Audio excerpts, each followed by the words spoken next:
Voilà, donc le penseur Comte, Auguste Comte, effectivement, donc c'est toujours dans cette perspective, effectivement, à développer ce qu'on appelle le positivisme. Le positivisme, effectivement, c'est-à-dire là aussi en rapport avec la raison, avec la raison comme source suprême de la connaissance, d'accord? Donc, pour tout simplement éliminer ou supprimer effectivement la religion. Alors, c'est quoi le positivisme? Dans le positivisme, effectivement, Comte développe l'idée selon laquelle l'humanité, effectivement, a connu trois grandes étapes. Trois grandes étapes, on peut appeler ça donc étape théologique. Étape théologique. La deuxième grande étape, c'est l'étape étape théologique, ensuite étape métaphysique, métaphysique, et enfin l'étape scientifique ou positive, l'étape positive. D'accord? Donc l'humanité a connu effectivement trois grandes étapes, théologique, métaphysique, ensuite positive. Alors ici, on peut considérer ça comme étant l'enfance de l'humanité. L'enfance de l'humanité. Donc cette étape effectivement théologique est marquée par, d'une certaine façon, par la religion, par les croyances, religion, tout ce que vous voulez, etc. De même que l'étape aussi métaphysique d'une certaine façon. Alors l'étape positive, c'est quoi? C'est qu'ici, c'est plus ou moins la maturité. Donc c'est la maturité. Et donc, à partir de maintenant, l'humanité n'a plus besoin effectivement de la religion pour expliquer. L'homme n'a plus, d'une certaine façon, besoin donc de la religion ou du mythe, effectivement, pour expliquer pour effectivement avoir certaines réponses. Donc, il faut savoir aussi que cette étape positive est appelée également étape scientifique. Étape scientifique, d'accord? Donc effectivement, voilà ce que développe Comte, donc avec effectivement le positivisme. Tout ça aussi pour s'opposer effectivement à la religion de façon générale, que l'on trouve effectivement comme étant irrationnelle, comme ne s'appuyant pas toujours effectivement sur la raison. Alors de même que Comte, un autre penseur, donc Freud, là aussi on l'a dit effectivement tantôt, Freud aussi développe d'une certaine façon les mêmes idées que Comte, pratiquement par rapport à la religion. Et Freud pense que donc la religion est une névrose obsessionnelle. Une névrose obsessionnelle. D'accord? C'est-à-dire qu'au final, Dieu, en réalité, Dieu, pour Freud, Dieu n'est rien d'autre qu'un père transfiguré. Dieu n'est rien d'autre qu'un père effectivement transfiguré. D'accord? Que tout simplement, effectivement, l'homme a créé effectivement la religion, non seulement pour s'apaiser d'une certaine façon, mais comme on l'a dit, effectivement, c'est une forme de névrose. Alors que dit Freud à ce niveau? Lui aussi, il développe pratiquement des étapes, tout comme Comte à ce niveau. Alors pour lui, effectivement, l'humanité a connu des blessures, des blessures. Alors, c'est ce qu'il appelle d'ailleurs des blessures narcissiques. Donc des blessures narcissiques. Alors il dit effectivement que l'homme a connu effectivement trois blessures narcissiques. La première blessure est une blessure physique.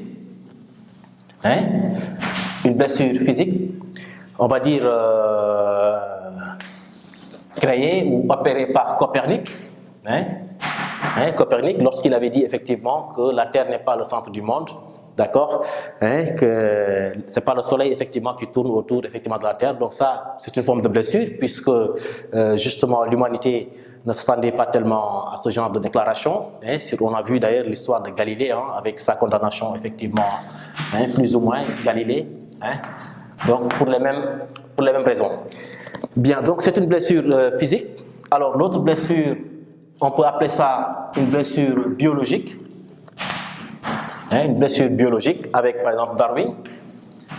Darwin qui dit effectivement que l'homme relève, que l'homme effectivement tout simplement vient du singe. D'accord? Alors la troisième blessure, c'est une blessure psychologique. C'est une blessure psychologique avec effectivement la découverte de l'inconscient. Blessure psychologique avec la découverte de l'inconscient. D'accord? Donc voilà ce que dit en gros Freud. Donc lui aussi, à ce niveau, pareil, il développe pratiquement les mêmes idées, hein, qu'il faut supprimer tout ce qui est croyance, tout ce qui est religion, effectivement, pour affranchir l'homme d'une certaine façon. D'accord? Donc voilà, il y a pas mal donc, de penseurs ou de philosophes, effectivement, qui sont de cette même avis, effectivement, de cette même position. Donc contre Freud, on a également cité aussi Nietzsche. Hein? Nietzsche. Alors pour Nietzsche, effectivement, lui aussi pareil, la religion, excusez-moi, est une sorte de besoin. Donc la religion est un besoin, et un besoin existentiel. Hein? Un besoin existentiel.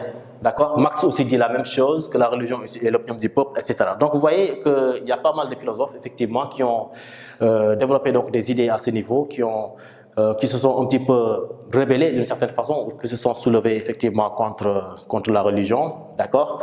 Alors, et d'ailleurs, ce qui fait dire donc, à beaucoup, comme je l'ai dit effectivement au tout début, que la philosophie, effectivement, est considérée comme étant une discipline hein, qui s'oppose à la foi. D'accord? Bien, mais il y a problème, c'est-à-dire que malgré tout ceci, malgré effectivement le nombre effectivement de philosophes qui s'opposent à la religion, on s'est rendu compte quand même qu'aujourd'hui, la foi est toujours là. Hein. L'homme est pratiquement même une sorte, on va dire, hein, d'animal religieux. Hein. Donc l'homme est toujours religieux, l'homme croit toujours effectivement à la religion, d'accord, et d'ailleurs, c'est ce qui fait dire au final à Pascal, hein, qu'on avait cité donc, tout à l'heure, hein, le philosophe Pascal, hein, qui disait effectivement que le cœur a ses raisons, que la raison ne connaît pas. D'accord?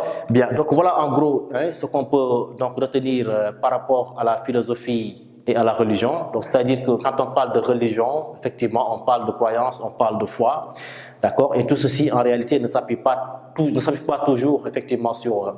comment déjà... Oui, la foi ne s'appuie pas toujours sur, effectivement, sur ce qui est rationnel, sur la raison, donc de façon générale. D'accord? Bien. L'autre point, effectivement, qu'on va essayer aussi de développer à ce niveau, c'est la relation entre science et philosophie. Hein? Donc, science et philosophie.